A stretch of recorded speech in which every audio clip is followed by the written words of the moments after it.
الحمد لله رب العالمين والصلاة والسلام على سيد المرسلين بسم الله الرحمن الرحيم الصلاة والسلام عليك يا رسول الله وعلى آلك وأصحابك يا حبيب الله الصلاة والسلام عليك يا نبي الله وعلى آلك وأصحابك يا نور الله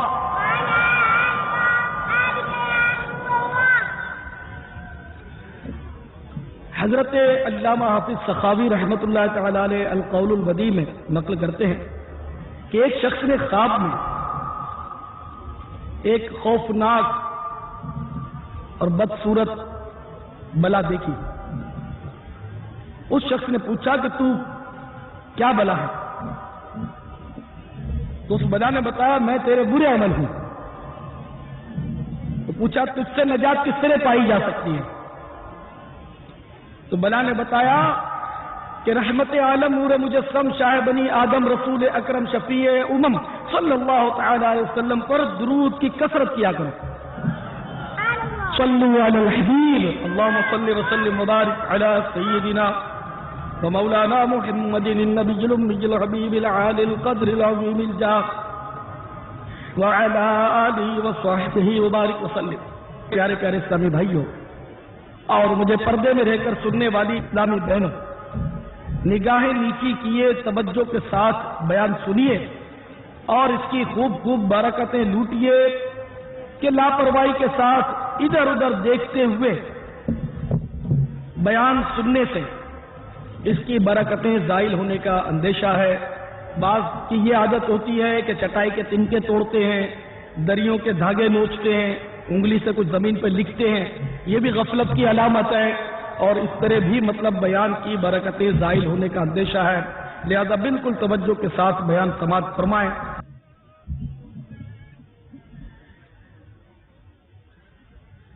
حیات الحیوان میں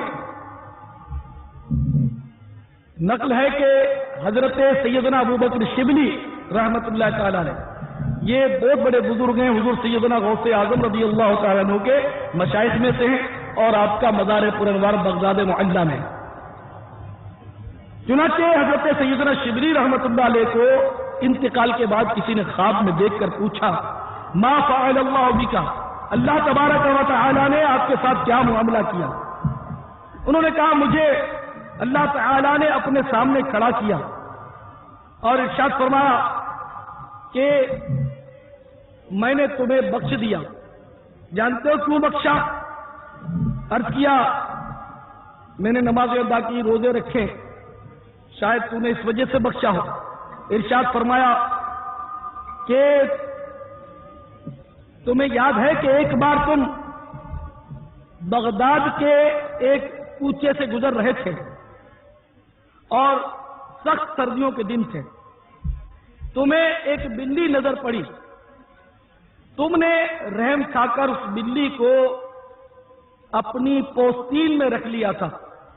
تو شبلی نے عرض کیا کہ ہاں یا اللہ، تو ارشاد ہوا کہ میں نے اسی وجہ سے تمہیں بخش دیا۔ تو میرے پیارے پیارے اسلامی بھائیوں، آپ نے دیکھا کہ ایک بلی پر رحم کرنے کی وجہ سے اللہ تعالیٰ نے ایک بندے کی بخشش فرما دی۔ سخت گناہگار شخص نے ایک مرتبہ کتے کو دیکھا جو پیاس کے مارے زبان نکالے ہوئے تھا، تو اس نے اپنے کتے کو پانی سے خراب کر دیا۔ تو ایک کتے پر رحم کرنے کی وجہ سے اللہ تعالیٰ نے ایک بندے کی بخشش فرما دی۔ تو جانوروں کا معاملہ آپ نے ملاحظہ فرمایا کہ جو بے زبان جانور پر رحم کرے اس کی بخشش کی صورتیں ہوں، اور جو جانوروں پر ظلم کرنا کجا جانور کو ظلم سے نہ بچائے باوجود قدرت، تو اس کے لیے بھی مطلب اتنا عطاف اور اتنی سزائیں۔ تو اب ذرا غور فرمائیں کہ جو مطلب مسلمانوں پر ظلم و ستم کی آندھیاں توڑتے ہیں، مسلمانوں کو ستانے والوں، لوٹ مار کرنے والوں، تم میں جو کوئی مسلمان ہے وہ ذرا کان کھول کر سن لے کہ روایت میں آتا ہے کہ جہنم کے کنارے ساحل سمندر کی طرح ہیں، اس میں بختی اونٹوں کی طرح سانپ اور قداور خچروں جیسے بچھو ہیں۔ جب جہنمی عذاب کی وجہ سے چلائیں گے تو انہیں حکم دیا جائے گا کہ کناروں سے باہر نکلو۔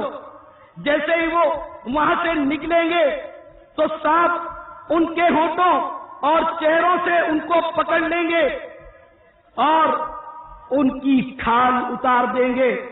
پھر وہ جہنمی چلاتے ہوئے وہاں سے جہنم کی طرف پلٹیں گے تو ان پر کھجلی مسلط کر دی جائے گی اور وہ کھجاتے کھجاتے اپنا سارا گوشت نوچ لیں گے، یہاں تک کہ ہڈیاں نکل آئیں گی۔ پھر ان سے کہا جائے گا کہ کیا تمہیں اس سے تکلیف ہو رہی ہے؟ وہ فریاد کریں گے بہت تکلیف ہو رہی ہے۔ تو کہا جائے گا یہ تمہیں اس گناہ کا بدلہ دیا جا رہا ہے کہ جو تم مومنوں کو ایذا دیا کرتے تھے۔ تو آج کسی کو ڈرا دھمکا کر پیسے نکال لیے، کسی کو اسلحہ دکھا کر اس کی جیب خالی کر لی، کسی کو کلاشنکوف دکھا کر اس کا گھر لوٹ لیا، کسی کے ٹانگ میں گولی مار دی، کسی کے سر میں گولی چلا دی۔ آج تمہاری اپروچ ہو سکتی ہے، آج تمہارے پاس سورس ہو سکتی ہے، آج ہو سکتا ہے کہ تمہیں مطلب یعنی کہ کوئی کچھ نہ کہہ سکے، لیکن یاد رکھو اللہ تبارک و تعالی ظالموں کے کرتوت سے باخبر ہے۔ چنانچہ 13ویں پارے کی 17ویں رکوع میں ارشاد ہوتا ہے وَلَا تَحْسَبَنَّ اللَّهَ غَافِلًا عَمَّا يَعْمَلُ الظَّالِمُونَ۔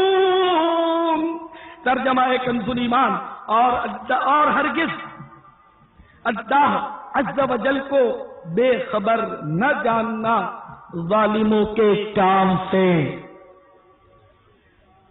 ہارون الرشید جو بہت بڑے فرما روا گزرے ہیں، جب ان کے نزا کا وقت آیا تو درد و کرب کے ساتھ کروٹیں بدل رہے تھے اور بار بار ان کی زبان پر یہ آیتیں جاری ہو جاتی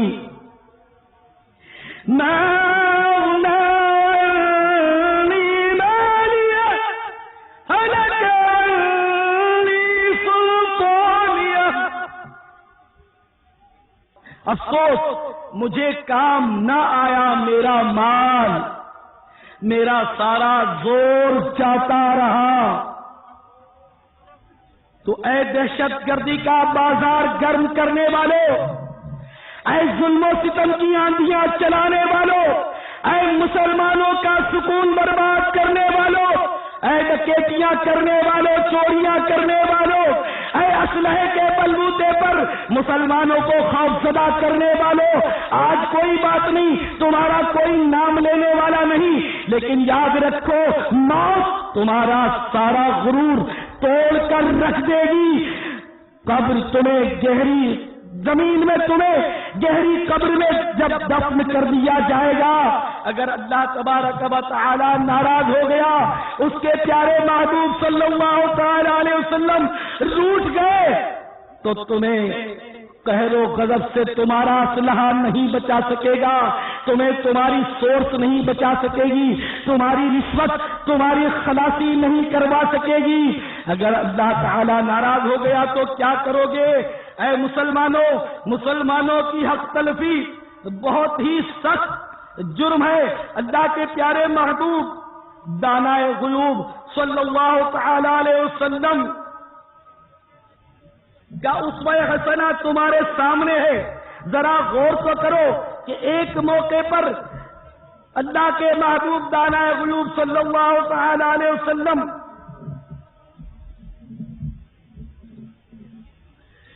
کی خدمت میں ایک صحابی حاضر ہوئے اور وہ چاہتے تھے کہ تنہائی میں مل کر اپنی حاجت پیش کریں، اور سرکار صلی اللہ تعالی علیہ وسلم فوج کے ساتھ وادی بطحا میں تھے۔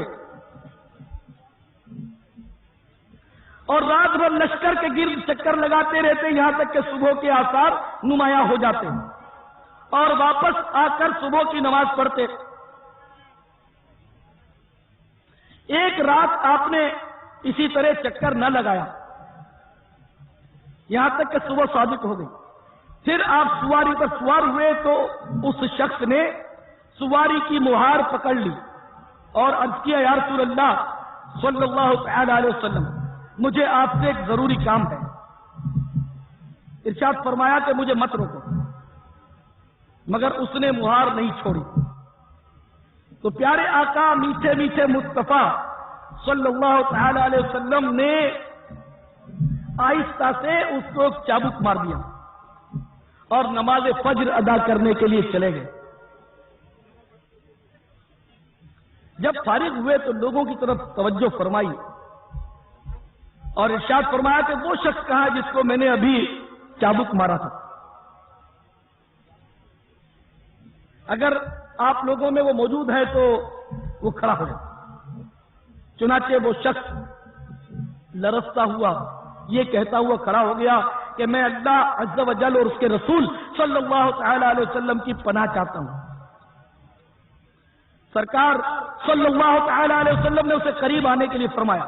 جب وہ بہت قریب آیا تو سرکار صلی اللہ تعالی علیہ وسلم نے اس کو چابک دیتے ہوئے ارشاد فرمایا کہ مجھ سے بدلہ لے لو۔ وہ تھر تھر کانپنے لگا۔ عرض کیا یا رسول اللہ صلی اللہ علیہ وسلم کیا فرما رہے ہیں؟ پناہ خدا میں اور آپ کو چابک ماروں؟ ارشاد فرمایا ڈرو مت، یہ لو چابک اور مجھے چابک مارو۔ اس نے عرض کیا نعوذ باللہ میں نبی کو چابک ماروں؟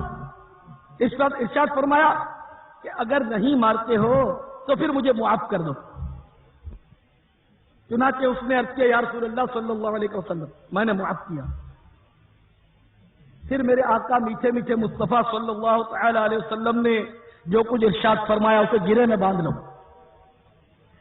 فرمایا لوگوں اپنے رب عز و جل سے ڈرو اور تم میں سے کوئی بھی کسی مسلمان پر ظلم نہ کرے ورنہ قیامت کے روز اللہ تبارک و تعالی اس سے انتقام لے گا۔ اور دوسری روایت میں ہے کہ قیامت کے روز مظلوم ہی کامیاب ہوں گے۔ اب مظلوم کس طرح کامیاب ہوں گے؟ حضرت سیدنا ابو ہریرہ رضی اللہ تعالیٰ عنہ سے مروی ہے کہ سرکار نامدار شہنشاہ علی وقار مدینے کے تاجدار رسولوں کے سالار نبیوں کے سردار شہنشاہ والا تبار شفیع روز شمار جناب احمد مختار صلی اللہ تعالی علیہ وسلم نے ارشاد فرمایا کہ جس نے اپنے بھائی کی عزت و ناموس یا مال کے حوالے سے ظلم کر رکھا ہو تو اسے آج کے دن معاف کروا لے، یعنی قیامت سے پہلے کہ جب نہ دینار ہوگا نہ درہم، اگر اس کا کوئی نیک عمل ہوگا تو وہ ظلم کے بدلے میں اس سے لے لیا جائے گا، اور اگر اس کے پاس کوئی نیک عمل نہ ہوا تو پھر مظلوم کی برائیاں ظالم پر ڈال دی جائیں گی۔ سیدنا ابو ہریرہ رضی اللہ تعالیٰ عنہ سے ایک دوسری روایت ہے کہ سرکار نامدار شہنشاہ ذی وقار صلی اللہ تعالی علیہ وسلم نے ارشاد فرمایا کیا تم جانتے ہو کہ مفلس کون ہے؟ عرض کیا گیا مفلس وہ ہے جس کے پاس دینار و درہم اور مال وغیرہ نہ ہو۔ ارشاد فرمایا میری امت میں مفلس وہ ہے جو قیامت کے روز اپنی نماز زکوٰۃ اور روزے کے ساتھ حاضر ہوگا اور ساتھ ہی ساتھ اس نے کسی کو گالی دی ہوگی، کسی کا مال کھایا ہوگا، کسی کو قتل کیا ہوگا اور کسی کی پٹائی کی ہوگی، تو اس کی وہ تمام نیکیاں انہی لوگوں کو دے دی جائیں گی، اور اگر ان نیکیوں سے حق پھر بھی ادا نہ ہوا تو پھر ان لوگوں کے گناہ اس کے کھاتے میں ڈال کر اسے جہنم میں پھینک دیا جائے گا۔ الامان الامان الامان۔ تو اے ڈکیتیاں مارنے والوں، اے چوریاں کرنے والوں، اے ملاوٹ والا مال بیچ کر مہذب طریقے پر لوگوں کی صحت اور دولت سے کھیلنے والوں، کان کھول کر سن لو۔ حدیث پاک میں آتا ہے جس نے کسی کا تھوڑا سا مال بھی چرایا، قیامت کے روز اس مال کو اپنی گردن میں آگ کے توق کی شکل میں لٹکا کر آئے گا، اور جس نے تھوڑا سا بھی مال حرام کھایا تو اس کے پیٹ میں آگ سلگائی جائے گی، اور اس کی ایسی خوفناک آواز ہوگی کہ جس دن ساری مخلوق اپنی قبروں سے اٹھے گی، سب لرز اٹھیں گے، یہاں تک کہ احکم الحاکمین اللہ تبارک و تعالی جل مجدہ لوگوں کے سامنے جو بھی فیصلہ فرمائے۔ اے قتل و غارت گری کا بازار گرم کرنے والوں، چند سکوں کی خاطر کرائے پر دہشت گردی کرنے والوں اور چند نوٹوں کی خاطر مسلمانوں کے خون سے اپنے ہاتھ رنگین کرنے والوں، کان کھول کر سن لو، اللہ تبارک و تعالی ارشاد فرماتا ہے وَمَن يَقْتُلْ مُؤْمِنًا مُتَعَمِّدًا فَجَزَاؤُهُ جَهَنَّمُ خَالِدًا فيها وغضب الله عليه ولعنه وأعد له عذابا عظيما۔ ترجمہ ایک کنز ایمان، اور جو کوئی مسلمان کو جان بوجھ کر قتل کرے تو اس کا بدلہ جہنم ہے، مدتوں اس میں رہے، اور اللہ عز و جل نے اس پر غضب کیا اور اس پر لعنت کی، اور اس کے لیے تیار رکھا بڑا عذاب۔ ڈاکوؤں، چوروں، ڈکیتوں، اونچک کو سب کے سب سن لو، اگر تم نے دولت دے کر یا دولت کے سبب یا کسی اور ذاتی دشمنی کے سبب یا زمین کے جھگڑے میں یا جائیداد کے جھگڑے میں کسی مسلمان کے قتل کے لیے کسی کو مقرر کیا یا کسی کو اشارہ کیا تو تم بھی کہیں کے نہ رہو گے۔ یاد رکھیے حدیث پاک میں آتا ہے کہ اگر کسی ایک مسلمان کا خون کرنے میں تمام زمین و آسمان والے شریک ہو جائے تو اللہ تعالیٰ ان سب کو منہ کے بل اوندھا کر کے جہنم میں ڈال دے گا۔ تو کوئی یہ نہ سمجھے کہ میں نے قتل تھوڑی کیا ہے، میں نے خون نہیں کیا، کسی کو کرایہ دے دیا، کسی کو اشارہ کر دیا، ماتحت کو آرڈر کر دیا اور خون کروا لیا تو قتل کرنے والا تو پھنسے گا، جس نے قتل کروایا وہ بھی نہیں بچے گا۔ تو میرے پیارے پیارے اسلامی بھائیوں، جہنم کا عذاب بہت سخت ہے۔ جہنم میں عجمی اونٹوں کی مثل بڑے بڑے سانپ ہوں گے جو جہنمیوں کو ڈستے ہوں گے، وہ ایسے زہریلے ہوں گے کہ اگر وہ ایک مرتبہ کاٹ لیں گے تو 40 برس تک ان کے زہر کا درد نہیں جائے گا، اور لگام لگائے ہوئے خچروں کے برابر بڑے بڑے بچھو دوزخیوں کو ڈنک مارتے رہیں گے، ایک مرتبہ ان کے ڈنک مارنے کی تکلیف 40 سال تک باقی رہے گی۔ تو پیارے پیارے اسلامی بھائیوں، اللہ کے قہر و غضب سے لرز اٹھو۔ بعض اوقات لوگ نجی طور پر غصے کی وجہ سے خون خرابہ کرتے ہیں۔ سیدنا حسن بصری رضی اللہ تعالیٰ عنہ غصے والے سے فرما رہے ہیں کہ غصے میں خوب تو اچھل رہا ہے، اب کی اچھال کہیں تجھے جہنم میں نہ ڈال دے۔ تو اے مسلمانوں، معاف کرنا اختیار کرو، ایک دوسرے کو معاف کر دیا کرو۔ حدیث پاک میں آتا ہے ایک شخص دعا مانگ رہا تھا، یا اللہ میرے پاس کوئی دولت نہیں، مال نہیں کہ میں صدقہ و خیرات کر سکوں، بس میں نے یہ کیا کہ جو مسلمان میری توہین کرے میں نے اس کو معاف کیا، جو مسلمان مجھے تکلیف پہنچائے میں نے اس کو پیشگی معاف کیا۔ تو ہمارے پیارے آقا میٹھے میٹھے مصطفیٰ صلی اللہ تعالی علیہ وسلم پر وحی آئی اور اللہ تعالیٰ نے فرمایا ہم نے اس بندے کو بخش دیا۔ ارے سنو سنو، اے غصہ کرنے والوں، جلدی جلدی معاف کر دو، جھوم جھوم کر اپنے حریفوں کو معاف کر دو۔ ایک حدیث شریف نے فرمایا کہ جو قدرت رکھنے کے باوجود کسی کو معاف کر دے، بدلہ لینے کی قدرت کے باوجود اگر کسی کو معاف کر دے تو قیامت کے روز اللہ تعالیٰ اس کو فرمائے گا آہو چشم حوروں میں سے، ہرنی جیسی آنکھوں والی حوروں میں سے جس حور کو چاہے لے لے۔ تو میرے پیارے پیارے اسلامی بھائیوں، اللہ تبارک و تعالیٰ کی رحمت بہت بڑی ہے۔ تو اے دہشت گردیاں کرنے والوں، ڈکیتیاں کرنے والوں، چوریاں کرنے والوں، جلدی جلدی اپنے گناہوں سے باز آ جاؤ۔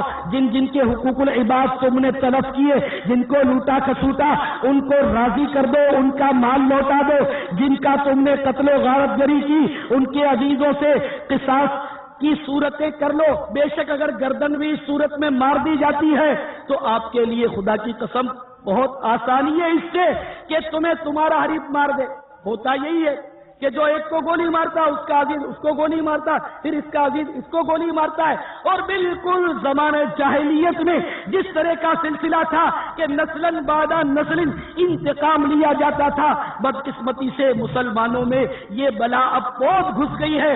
افسوس، مرنے والا ایک تو مر جاتا ہے، لیکن مارنے والا یہ نہیں سوچتا کہ شاید یہ گھر کا ایک ہی کمانے والا ہو، شاید اس کے بیچارے کے چھوٹے چھوٹے بچے ہوں، شاید اس کا سارا خاندان اسی پر پلتا ہو، اور اب میں نے ایک کو نہیں مارا بلکہ پورے خاندان کو اجاڑ کر رکھ دیا، بچی کا سہاگ اجاڑ دیا، بیچاری کو میں نے بیوہ کر دیا، بچوں کو یتیم کر دیا، اس کے دوستوں کو محروم کر دیا، اور نہ جانے ایک کے قتل سے معاشرے کا کتنا نقصان ہو جاتا ہے۔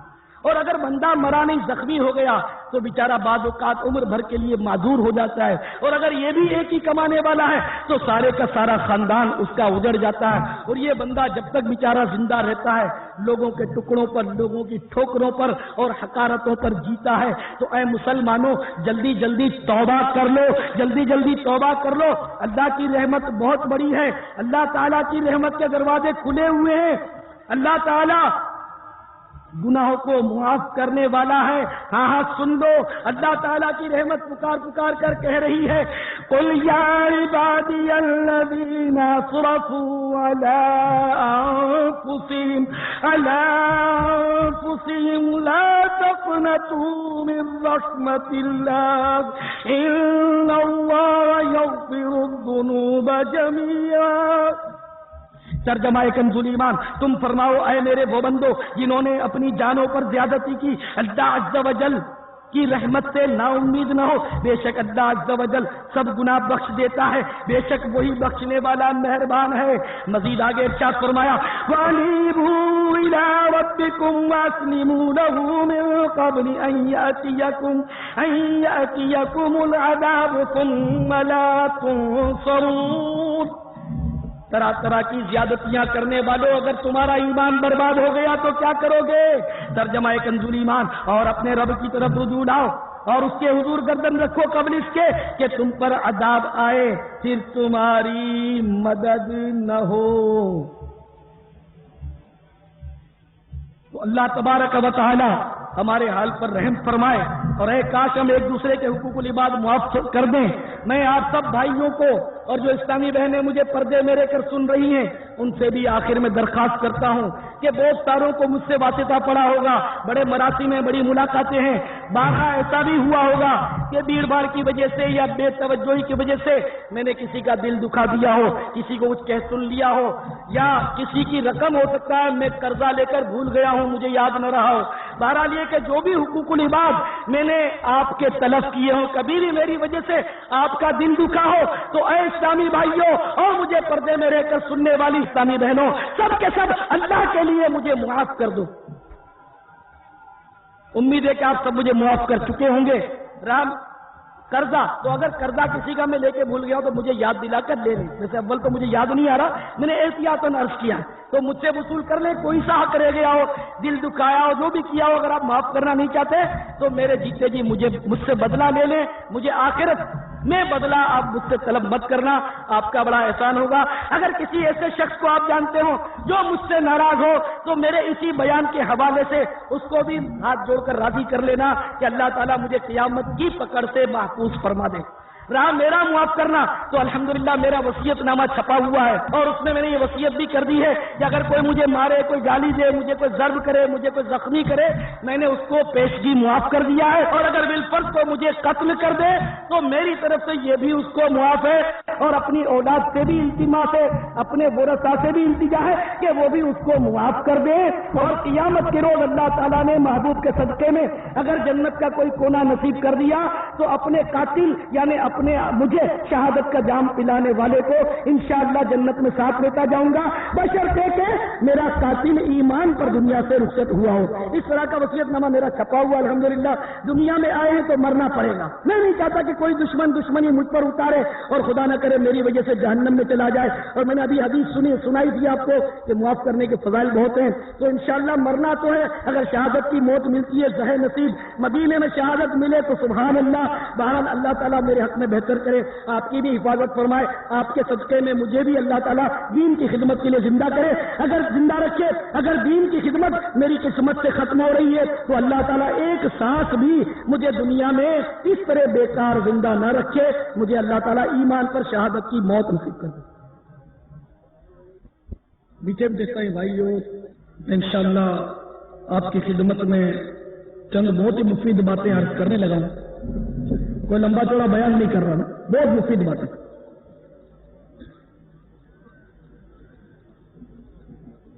تمام عیسائی بھائی نگاہ نیچی کیے، مجھے سنیے۔ دیکھیے دنیا میں آئے تو اب یہ کہ آفتیں پیچھا کیے آ رہی ہیں، مشکلات کا ہر طرف جال بچھا ہوا ہے، دہشت گردیاں تو ہو ہی رہی ہیں۔ اب میں نے جو بیان کیا ظاہر ہے تو بیچارے شورفا لوگ جمع ہوتے ہیں اس میں، ڈکیت یا ڈاکو یا چکے یا دہشت گرد دعوت اسلامی اجتماع میں بعضوں کا اس طرح کے لوگ آئے اور پھر انہوں نے الحمدللہ توبہ کر لی اپنے کرتوتوں سے۔ تو یہ کہ اپنی طرف سے سیفٹی کے لیے کوئی گارڈ رکھتا ہے، رقم کو لاکر میں رکھتے ہیں، اپنے پاس لائسنس والا اسلحہ رکھتے ہیں لوگ، تو اس طرح مطلب دنیاوی تحفظ کا تو یہ بڑے لوگ جو ہیں پیسے والے لوگ اس طرح کے لوگ انتظام کر لیتے ہیں، اور ان کے پاس رقم بھی ہوتی ہے۔ ہر شخص گارڈ نہیں رکھ سکتا، یا اپنا خرچہ پورا نہیں ہوتا، گارڈ کا کہاں سے خرچہ لائے گا؟ تو اللہ تبارک و تعالی اور اس کے پیارے محبوب صلی اللہ تعالی علیہ وسلم کے بتائے ہوئے طریقے میں بہت ساری ایسی باتیں کہ جس میں بہت تحفظ ہوتا ہے، بہت فوائد ہوتے ہیں۔ اگر ہم سنتوں پر چلیں تو بڑے مسائل جو ہیں وہ سنتوں کی برکت سے حل ہو جاتے ہیں۔ اب مثلا گھر سے نکلتے وقت جیسے بندہ گھر سے باہر نکلتا ہے تو وہ خطرات سے دو چار ہوتا ہے کہ یہ مار دے گا، وہ کاٹ لے گا، وہ لوٹ لے گا، یہ ایکسیڈنٹ ہو جائے گا، بہت مطلب ہے کہ خطرات ہر طرف۔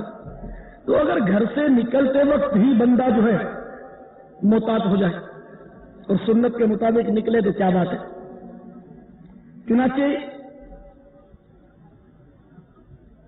ابن ماجہ جو سیاست کی حدیث ہے وہ میں آپ کو سناتا ہوں، یہ حدیث فیضان سنت میں بھی موجود ہے۔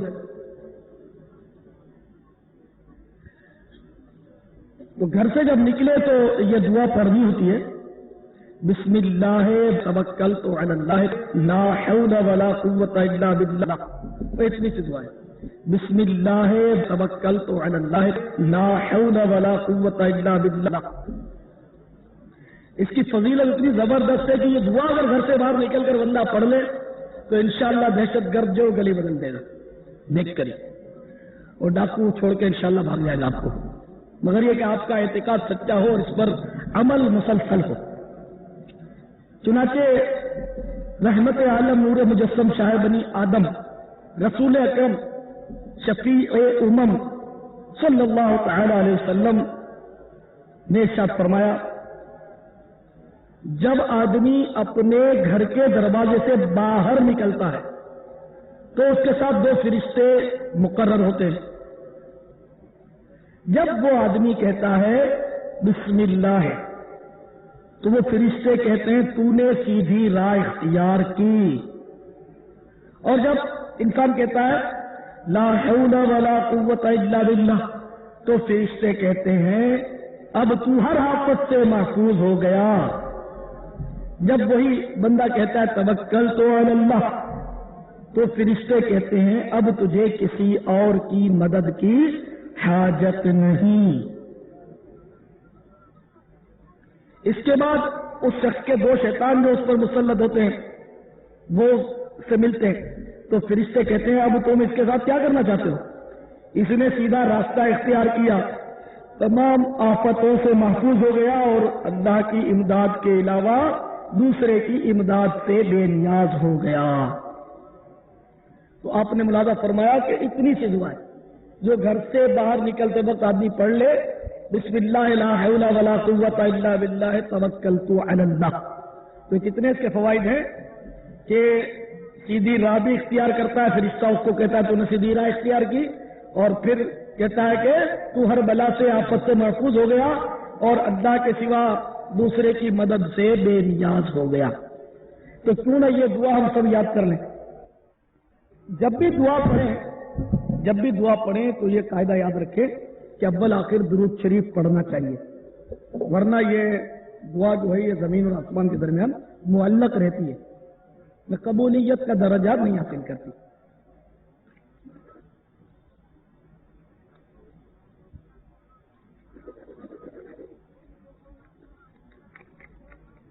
ہو سکتا ہے آپ میں سے کسی نے اپنے گھر پہ گارڈ رکھا ہوگا، بڑے بڑے تالے بھی لگاتے ہوں، چلیے تالے بھی لگائیے، گارڈ بھی رکھیے، حفاظت کا سارا اہتمام کیجیے، مگر ایک حفاظت کا اور اقدام میں آپ کو بتا دیتا ہوں، اپنے گھر کی حفاظت کا بہترین اقدام۔ تفسیر کبیر میں سیدنا امام فخر الدین رازی رحمت اللہ تعالی علیہ فرماتے ہیں جس نے اپنے گھر کے باہری دروازے پر، مین انٹرنس جو ہوتا ہے مین گیٹ، جس نے اپنے گھر کے باہری دروازے پر بسم اللہ الرحمن الرحیم لکھ لیا وہ ہلاکت سے بے خوف ہو گیا۔ آپ کا گارڈ ایک طرف، آپ کے بڑے بڑے تالے ایک طرف، اور میرے پاک پروردگار کا مبارک نام ایک طرف۔ تو گارڈ کو بھی تو مار ہی دیتے ہیں، اڑا دیتے نا گارڈ، تالے بھی تو توڑ ڈالتے وہ لوٹ جاتے۔ تو بسم اللہ الرحمن الرحیم اپنے گھر کے باہر کے دروازے پر آپ لکھ لیں، لکھوا لیں، یہ بہت ہی آسان عمل ہے گھر کی حفاظت کے لیے۔ سفر میں دشمن کا جب خوف ہو، ڈاکو کا خوف ہو، دشمن کا خوف ہو سفر میں، تو بہت ہی آسان عمل ہے اس کا کہ سورۃ القریش پڑھ لیں، لإیلاف قریش، یہ پوری سورت آپ پڑھ لیں تو انشاءاللہ آپ دشمن سے محفوظ ہو جائیں گے۔ عقیدہ پکا ہونا چاہیے، صحیح بات تو یہ عقیدہ پکا۔ ایک بزرگ جنگل سے گزر رہے تھے، افضل الصلوات میں حضرت علامہ یوسف بن اسماعیل نبانی رحمۃ اللہ علیہ نے یہ واقعہ نقل کیا۔ یہ ایک بزرگ جنگل سے گزر رہے تھے، رات آ گئی، ہر طرف خوفناک درندے، پھاڑ کھانے والے درندے رات کیسے گزارے، تو انہیں یاد آئی حدیث کہ حدیث شریف میں ہے کہ جو ایک بار درود پڑھتا اللہ تعالیٰ اس پر 10 بار رحمت نازل کرتا ہے۔ بس انہوں نے کہا نسخہ مل گیا، انہوں نے درود شریف پڑھ لیا۔ درود شریف پڑھ لیا تو بولے کہ میں نے تو ایک درود بھیجا، اب اللہ کی 10 رحمتیں نازل ہونی ہیں، جب مجھ پر 10 رحمتیں نازل ہوں گی تو مجھے دیکھتا ہوں کون نقصان پہنچاتا ہے۔ ساری رات آپ مزے سے آرام فرماتے رہے، جانور، درندے، سانپ، شیر جو بھی تھے وہ ارد گرد سے گزرتے رہے اور کسی نے اس اللہ کے ولی کو چھوا تک نہیں۔ تو ایمان مضبوط ہو، عقیدہ پختہ ہو تو انشاءاللہ مطلب مدینہ ہی مدینہ ہے۔ بیچارے بعض فسادوں میں مبتلا ہوتے ہیں، وہ زمین کا مسئلہ، جائیداد کا مسئلہ، دشمن لگے ہیں پیچھے، کیس کباڑے ہیں، جھگڑے ہیں، رشتہ دار فساد کرتے ہیں، دشمنیاں کرتے ہیں، پٹوانے کی کوشش کرتے ہیں، طرح طرح کے مسائل ہوتے ہیں۔ ان کے لیے اور ساتھ ہی جس کو شیطان تنگ کرتا ہو، گناہوں کی بیماری نے پریشان کر رکھا، ان کے لیے ایک بہترین اور آسان وظیفہ صرف 41 روز تک آپ کو کرنا ہے۔ یا مؤمنو 1111 مرتبہ پڑھنا ہے، یا مؤمن اس میں تو مجھے تو مزہ ہی آ گیا. تو میرے غوث پاک کی 11ویں کا بڑا جلوہ ہے اس میں. 1111 کتنا پیارا پیارا عدد ہے. تو جس کو مطلب یعنی کہ طرح طرح سے دشمنوں سے ڈر لگتا ہو وہ مطلب یا مؤمنوں پڑھے 1111 بار. یاد بھی آسانی سے رہ جائے گا آپ کو. اول آخر درود شریف تو ہر ورد کے پڑھنا ہی ہوتا ہے.